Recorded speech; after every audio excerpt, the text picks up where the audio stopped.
Good morning, everyone. It's great to be here today. I can honestly say that this is my favourite corner of Wales, having spent many happy holidays here as a child as well as an adult. So on a personal level, it's really lovely to be here as well as in a professional capacity. So I am from Cardiff Airport. I'm the head of communications and marketing. I joined just 4 months ago. So like Mary, I'm quite new to my role. And I'm just going to give you a bit of an overview today and an update on where we are with the airport.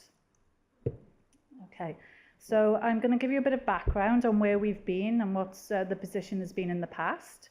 Then I'm going to move on and talk about where we are today, what our current customer figures are, and then talk about the future, what our immediate priorities are, where we want to go, what our longer term goals are, and how we're going to achieve it.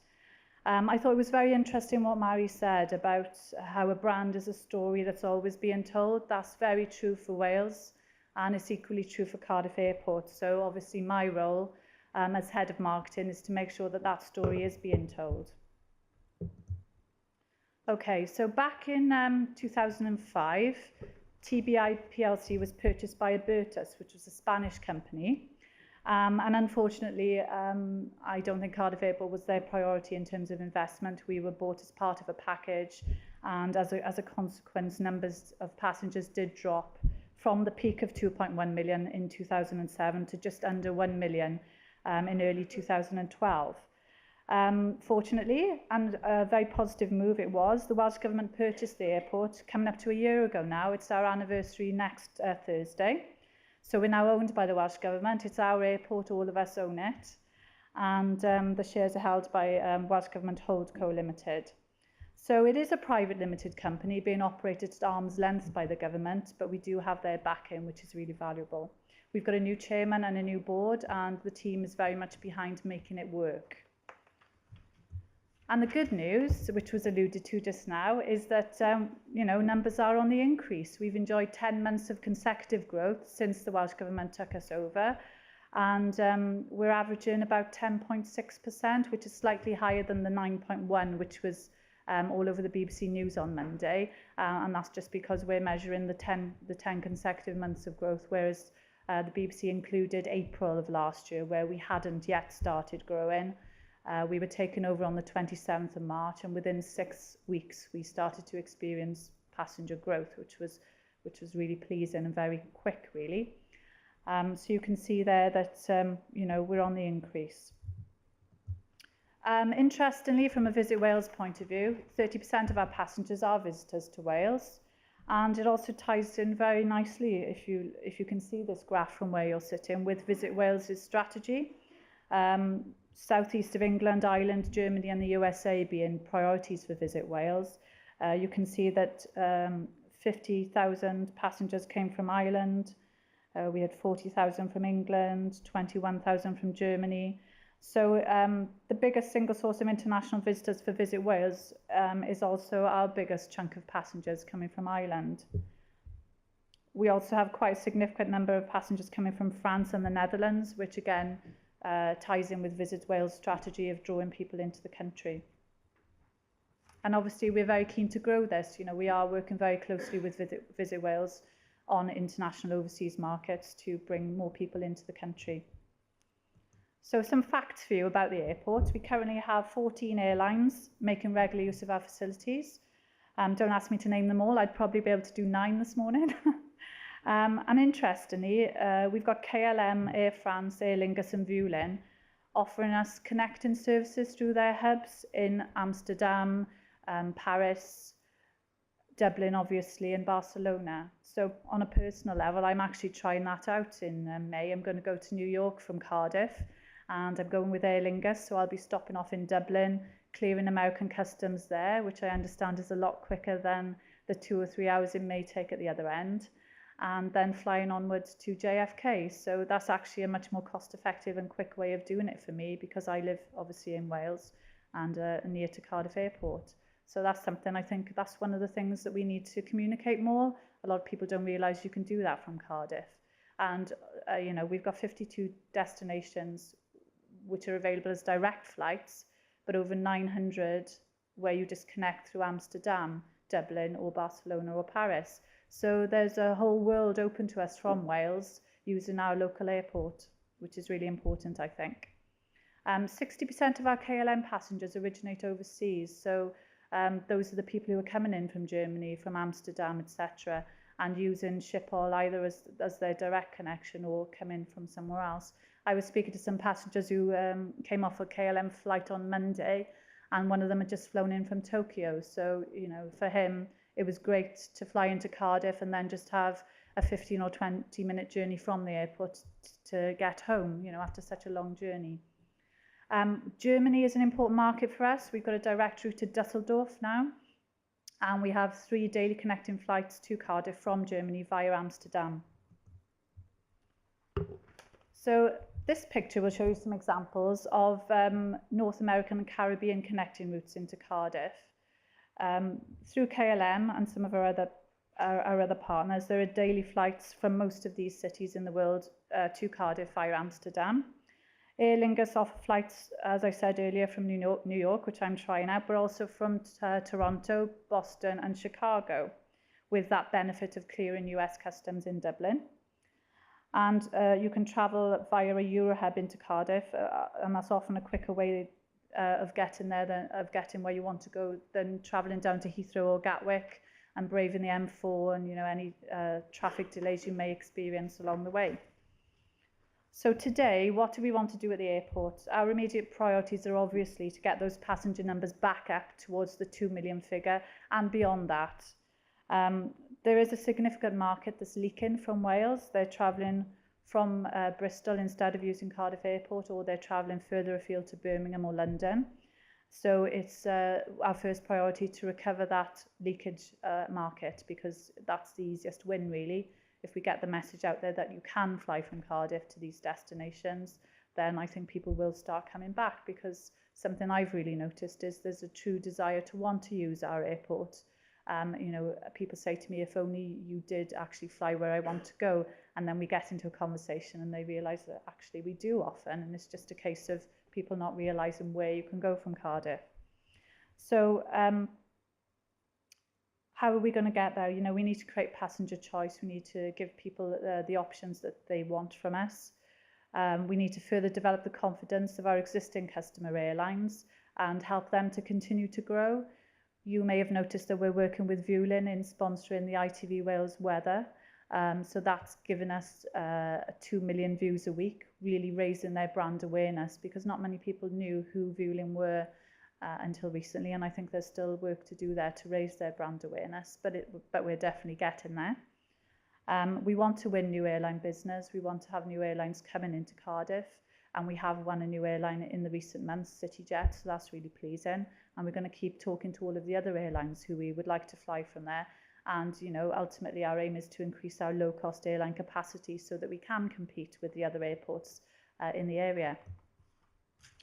So in terms of where we are after the first year of government ownership, there have been some really, you know, interesting developments and some really good wins. The passenger numbers, as we were saying, have grown by 10.6% during May to February this year, compared with the same period the previous year. Viewlin has more than doubled its passenger numbers, so I think that brand awareness campaign is working, and people are realising it's a really nice airline to travel with. You know, you can get to Barcelona, Malaga, Alicante or Mallorca from about £30 each way, so it's cost effective. It's a nice, comfortable airline, and, you know, it's easy to use. We've got that new service to Dusseldorf, which has been introduced by Germanwings. That's part of the Lufthansa group. So there's a weekly flight to Dusseldorf, opening up the German market, incoming and outbound. We've got CityJet, the new airline, which started flying from Cardiff on the 20th of January. So they actually base 4 aircraft in Cardiff now, which is a bit of a departure from them. They are dominant in London City Airport, and they're an Irish business, so they've got a base in Dublin as well. But until recently, they hadn't sort of ventured into the regional airports. So for us to have 4 aircraft based in Cardiff is really good, and we're hoping to grow their services as a result of that. So they currently go to Glasgow, Edinburgh, Paris and Jersey. Flybe added ski routes in December, so they go to Geneva, Grenoble, Chambray and Lyon, and that's gone very well. We sponsored the Winter Wonderland in Cardiff in order to publicise that and did a whole programme of marketing activity, which seemed to work. The numbers of skiers going from Cardiff did increase significantly, and it was really good to have some ski flights back on our programme after an absence of a few years. P&O have added some Caribbean and Mediterranean cruise flights, and actually there's a massive cruise market in Wales. So as soon as they added a flight, it sold out immediately, and they kept adding them. So that's really pleasing. And Sandals Resort have launched a dedicated Barbados flight from Cardiff as well, which is a new service. Air Malta has come on board and added flights, obviously, to Malta. And KLM have grown their capacity from Cardiff, which is a really important airline for us because it opens up Cardiff and Wales to the world, and obviously brings a lot of inbound passengers from all over the globe into our country. Examples of some other areas where we've been making changes. We're listening to our customers. We ran a big customer survey last year. We've introduced a customer service coaching program called Straight A's, which is all about attitude, appearance, and everything else that's positive you can think of that begins with an A. We're rolling that out across all of our staff to make sure that there's a consistent, friendly welcome at the airport for all of the inbound and outbound passengers. We're improving facilities. It's a little bit of a building site at the moment, but that's all going to be finished by the third week in April. So we've got an improved traffic approach, and we're doing away with the charge to drop people off outside the airport. There's going to be a new enlarged departures and security zone, which is going to be a lot more streamlined so that it takes less time to get through. There'll be state-of-the-art equipment, body scanners, liquid scanners, so people won't be forced to taste their baby's food anymore to show that it's safe. It'll be scanned. And it'll just bring us up to date and make us feel like a 21st century airport, which is fit in for our country. If that's the first touch point for visitors, it's very important that we give the right impression. And one of the most important things visitors tell us that there has to be right is the toilets. Probably something we don't generally talk about, but people do like to have nice facilities, and it's very important that that's there for them in terms of baby changing facilities as well, and disabled toilets. So just makes us more accessible and a more pleasant place to be. We've got a new taxi booking facility, which is a nice, comfortable desk area in the arrivals lounge, so that when people arrive from wherever they've come from in the world, they don't have to queue outside. They can sit down and wait, and there's BBC News on the TV, and there are people there to help them in a nice, dry, warm environment. And we've introduced free baggage trolleys and free Wi-Fi throughout the terminal, which again was based on customer feedback. Something that took place last year, so again, it's not something I can take credit for, and unfortunately I wasn't around to be involved in the project, but it was something that Visit Wales worked on at the airport in close partnership with our marketing people, and it's called the Inbound Journey, and it's all about giving a very warm welcome to Wales for international passengers and also for people coming home who live in Wales. So it's igniting that pride, that sort of feeling of being pleased to be home. And also for people who've not been familiar with Wales in the past, it tells the story. It tells the story of our industrial heritage. You'll see on the left there, that's an actual operational lift, but it's been covered in graphics that make it look like the big pit mine shaft, and it's actually got the sounds and the smells that make you feel like you're going down a mine as well. So it's really fun. We've got a replica of a stairwell from Caerphilly Castle, which is the image on the right. So we made sure that Cadw were involved, and everything is historically accurate in terms of, the widths of the turrets and all of the fine detail. You've got the large bag there, which kind of fits in very well with Visit Wales campaign, Have You Packed for Wales? There's a lot to pack into that bag. There's stuff which represents all of the outdoor activities you can do in Wales and everything else that our country offers. There's culture. We've got a festival stage in arrivals. So the guy on the guitar there, we have performances to welcome people when they're coming in. And we've got graphics on the wall of the Hay Festival. So it's all about underlining our cultural offering as well. And my favourite part has to be the coastal path. There's a 30-foot projection of Rosilly Bay on the wall in one of the arrivals gates. And you've got the sounds of the seagulls. You've got graphics on the floor to make it look like the coastal path. and people really are blown away when they see it. It really is beautiful. In terms of our longer term goals then, and what the future holds for Cardiff Airport, obviously we want to continue our talks with long haul carriers, because we do have a longer runway than Bristol Airport. We are able to offer long haul flights, and we hope that we'll be able to connect to Middle East and American hubs in the future, so that we can offer more opportunities for inbound business and leisure travellers as well as outbound. We want to develop further European city connectivity and continue to expand the choice that's available to the people of Wales, as well as attracting people in. So one of the things that we need to do, obviously, as I said, is to continue to improve the facilities and services that we offer to make it a good customer experience, and also to improve access. We do have a bus now that travels every 20 minutes from Cardiff city centre to the airport. It's very low cost and very convenient, and it's a nice vehicle with Wi-Fi and comfortable seats. And we've also got connectivity from the west of Cardiff via Roos train station, which I believe connects into Bridgend and Swansea. So, and it's very close actually. From the M4, it's only 11 miles from junction 33. People often say one of the negative objections I often have to overcome is, well, Cardiff Airport's not even in Cardiff. Well, Heathrow's not in London, Barcelona Airport isn't in the middle of Las Ramblas, and it really is very close as we can get, really, without causing any problems. So yeah, I live in the centre of Cardiff. It takes me less than half an hour to get to work. I think it's just about communicating the correct routes to take, and how close it really is. And extend our catchment area. We've got probably about 3.5 million people within a comfortable travelling radius who we want to attract. And if we're offering services that our competitors don't, perhaps that catchment area will and can expand. So what will happen? What are the benefits of Cardiff Airport being a success? Well, obviously there'll be more employment. We currently employ, directly actually, only employ 85 people. In terms of who's on our payroll, but indirectly in terms of third-party suppliers on site, we provide jobs for over 1,000 people in the area. So it really is an important employer. We want to improve connectivity for business in South Wales. We recently worked very closely with Cardiff Business Council to bring an investor on board from the US. We made sure that when he arrived via his link in Dublin, he came in through the Coastal Path walkway, and he saw everything that we have to offer. We made sure that we had a car waiting for him and gave him a really good personal service. I think that's one of the benefits of Cardiff Airport over some of our competitors. You are a person, you're welcomed with a friendly smile, you're not treated just as a passenger number, and I think that's one of the benefits of using a smaller local airport. We want to make a greater contribution to the overall attractiveness of South Wales for businesses and increase direct inbound tourism, and we're doing that by working with tourist boards such as the Dutch Tourist Board, Germany, Spain.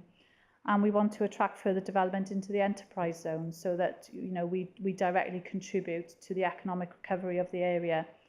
And I think a growing and developing airport is a really significant thing for a growing economy, and we really need to make sure that we do contribute and that we do make it work. So how can industry and the tourism industry and you guys in the room today help us? Be our ambassadors. Please talk to people you know. Talk to your visitors, colleagues about the options of travelling, flying into Cardiff and out of Cardiff. As I said, we've got huge numbers of people coming over from Ireland. The ferry isn't the only way, with the rough seas that are often experienced between Holyhead and Fishguard and all the other routes. Sometimes flying is a better option. It really only takes about 40 minutes from Dublin. So that's something to promote. Two-way communication. Please do tell us what you think, because we are very much believers in taking on board feedback. We do it with our customers, we do it with our commercial partners, and we certainly want to work closely with you to respond to any feedback you get from your guests. We'll keep you updated on what's going on. We are now making much more effort to communicate better. I've come on board. We've got a marketing team who are focused on public relations and getting our messages out there. And please do help us to convince those long-haul carriers by sharing statistical data about foreign visitors with us, so that we can say to the likes of Emirates or any of the other Middle Eastern airlines. We've got all of these people who are coming into Wales. There's a real market here, so please bring your planes to Cardiff Airport. And that's really about all I want to say to you today. Please do hang around, and I'll be here over lunch if you want to ask me any questions. But thank you for listening, and I hope the rest of your day goes really well. Thank you.